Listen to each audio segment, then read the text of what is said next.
Fast forward, maaga nga pala ako nagising dahil may pupuntahan kaming outreach. Sinundo nga ako ni Kuya Rex dito sa amin para hindi na ako magpahatid kay Papa. So nandito na kami sa Pagala-Gala at nandito na rin kami sa Nabuslo. Di mawawala ang hair check. Cheers!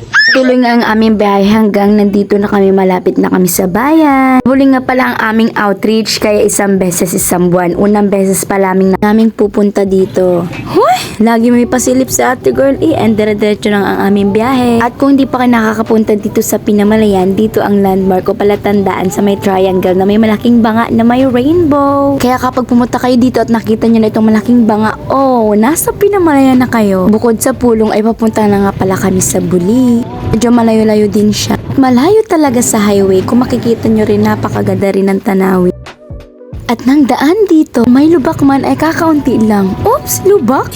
At nung nakarating na kami dito ay napakadami ng bata at nakakatuwa namang pagmasdan. Inihanda na namin lahat ng aming mga gagamitin wala pang mga malilikot. And syempre, fast forward, pinlit naman talaga naming may mga ganitong pagsasayaw para hindi maboring ang bata, para malakas ang sigla ng katawan at pati na rin kami. At nakakatuwa nga dahil may surprise din ng kapitan para sa mga bata. Naghanda siya ng mascot at nasayaw niya ito sa unahan at ang mga bata ay tuwang-tuwa, pati na rin kami. Ba talaga ang impact kapag may mga ganitong pagganap? Syempre, sa mga ganito, hindi maiiwasan ang mga malilikot kaya kailangan mo ng mahabang pasensya. At ito nga kami nagvi-video din. Enjoy na enjoy sa pagkain. At nagsimula ng hampasayawin ang mascot at super nakakatuwa. Sobrang cute niya. Shout out na lang dyan kuya. At alam naming mahirap pero para sa mga bata.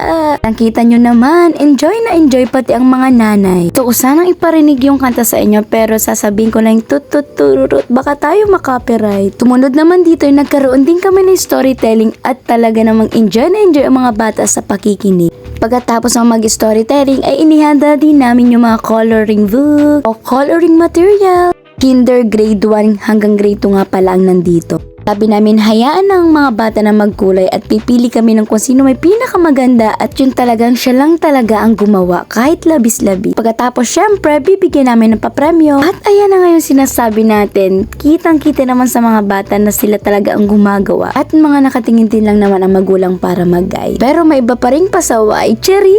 Na masyadong nakunan, binigyan din namin pala ito ng merienda at pagkatapos nung pahuli, binigyan namin ng bigas. Nakakatuwa nga dahil nakasuporta sa amin ng Vice Mayor. Pumunta nga pala siya dito at nagbigay ng konting mensahe. Huy, nandiyan ka na naman. Syempre bigat at mga pagkain. Nakatutuwa rin dahil mismo kahit kapitan nila talaga nakasuporta sa kanila. And salamat din talaga sa pagkain. Sobrang nabusog kami. Ang sarap ng sinugdo. Ang sarap ng pansit. At ayan na nga, nabibigay na kami ng papremyo para sa mga batang nagkulay. Yung alam din namin pinaghirapan nila. Nakatutuwa at sobrang nakaka-enjoy na nangyayari yung ganito na sumasama ako sa mga ganitong activities. At dito na lang nagtatapos ang aking vlog na outreach sa Buli. Sana nagustuhan nyo. Please see you on my next. Bye beautiful people!